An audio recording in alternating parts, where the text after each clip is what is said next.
علامہ صاحب مجھ سے ایک سوال ہے، وہ بطور خاص پوچھنا چاہتا ہوں۔ عشق کے لیے یہ مشہور اور معروف ہے کہ عشق میں تو انسان خود کو مٹا دیتا ہے، نیست و نابود کرتا ہے۔ فرد محبت بالکل ایک الگ مقام ہے۔ ہم جو کر رہے ہیں وہ اصل میں عشق ہے، خود کو عاشق نبی پکارنا دراصل عشق کے اس معیار کو پورا کرتا ہے۔ دیکھیے، اگر ہم اپنی انفرادی اور اجتماعی زندگیوں کو دیکھیں، اس کا نقشہ دیکھیں، اپنے اعمال کو دیکھیں، تو اس عشق اور محبت کے عنوان میں جتنے تقاضے چھپے ہوئے ہیں وہ سب کی تصویر نظر نہیں آتی، وہ دھندلی ہے۔ مگر پھر بھی یہ دعویٰ ایسا ہے جیسے ہم اپنے آپ کو مومن کہتے ہیں، لیکن عین ممکن ہے کہ ایمان کے جتنے اوصاف اور تقاضے ہیں ان سب کو ہم پورا نہ کر پا رہے ہوں۔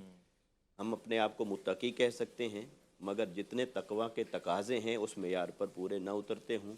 مگر پھر بھی وہ دعویٰ وہ اللہ اور اس کے رسول کا حکم ہے، لہٰذا اس کا زبان سے اقرار کرتے رہنا، اس کی طرف آگے بڑھتے رہنا، اس کی جستجو اور طلب رکھنا، یہ تقاضۂ ایمان ہے۔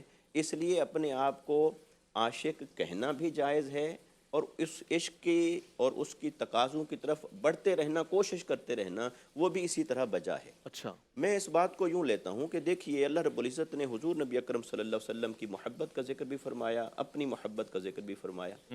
اپنی محبت کا ذکر اس نے فرمایا والذین آمنوا اشد حبا للہ، کہ مومن وہ ہیں جو اللہ سے شدید ترین محبت کرتے ہیں۔ اشد جو ہے یہ اسم تفضیل کا صیغہ ہے، یعنی ہر شے سے بڑھ کر اللہ سے محبت۔ اب جو ہر شے سے بڑھ کر اللہ سے محبت ہو، اسے عنوان ہمارے کلچر کے اندر اسے عنوان دیا جاتا ہے عشق کا، لیکن عربوں کا اور ہمارا سب کانٹیننٹ کا کچھ الفاظ کا اور کچھ چیزوں کا فرق ہوتا ہے۔ جی جی، قرآن مجید نے عشق کا لفظ استعمال نہیں کیا، محبت کا لفظ استعمال کیا، لیکن محبت کے لفظ کو اس لیے استعمال کیا کہ عربی میں جو فصاحت اور بلاغت ہے، اس کی معنوی وسعت ہے۔ یقیناً قرآن کا لفظ سب سے بہتر ہے، صحیح، اور قرآن کے لفظ سے بہتر کسی اور کا لفظ نہیں ہو سکتا، لیکن ہم جو اسے اپنے کلچرل ویو پوائنٹ سے اس لفظ کو استعمال کرتے ہیں، اور حدیث میں بھی آیا ہے اگرچہ وہ روایات کمزور ہیں۔ میں اس کو قرآن مجید کی ایک اور آیت کے تناظر میں دیکھتا ہوں۔ اللہ رب العزت نے ارشاد فرمایا وَإِذَا قِيلَ لَهُمْ آمِنُوا كَمَا آمَنَ النَّاسُ قَالُوا أَنُؤْمِنُ كَمَا آمَنَ السُّفَهَاءُ۔ اللہ رب العزت نے اس طبقے کا ذکر فرمایا جو منافقین تھے، اور وہ آقا علیہ الصلوۃ والسلام پر اور دین پر، اسلام پر، اللہ کی وحدانیت پر وہ دل سے ایمان نہیں لائے تھے، ظاہری مفادات کی وجہ سے، خوف کی وجہ سے، اس وجہ سے ساتھ مل گئے تھے۔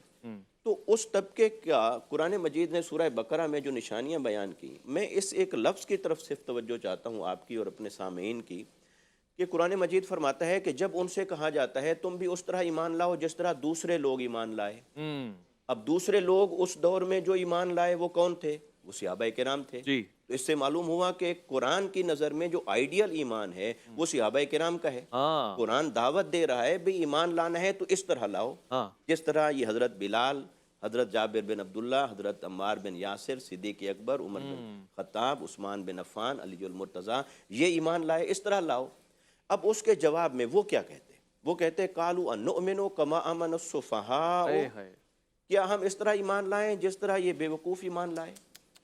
اب منافقین نے صحابہ کرام کو، جن کے ایمان کو قرآن مثالی ایمان قرار دے رہا ہے، ان کو السفہاء کا لفظ کیوں کہا ہوگا؟ یقیناً جہاں ان کا بغض ہے، اناد ہے اپنی جگہ، مگر کوئی ایسی حقیقت بھی تو چھپی ہوئی تھی جس کو منافقین نے اپنے عقل کے پیمانے پر پرکھا اور کہا کہ یہ تو سفاہت ہے۔ اپنے عقل کے پیمانے اور معیار پر رکھ کے کہا ہوگا کہ یہ تو بے وقوفی ہے۔ تو وہ جو منافقین کو بے وقوفی یا سفاہت نظر آ رہی تھی، وہ در حقیقت صحابہ کرام کا جنون تھا، اللہ وہ اکبر، در حقیقت صحابہ کرام کی وارفتگی تھی، وہ در حقیقت صحابہ کرام کا عشق تھا، وہ محبت کا وہ نقطۂ کمال تھا کہ جب حدیبیہ میں آپ تشریف فرما ہیں اور آپ بال مبارک کٹواتے ہیں احرام سے باہر نکلنے کے لیے، اور وہ صحابہ کرام آپ کے بال مبارک اپنے وہ حاصل کرنے کے لیے جنگ کا سا سامان ہو جاتا ہے۔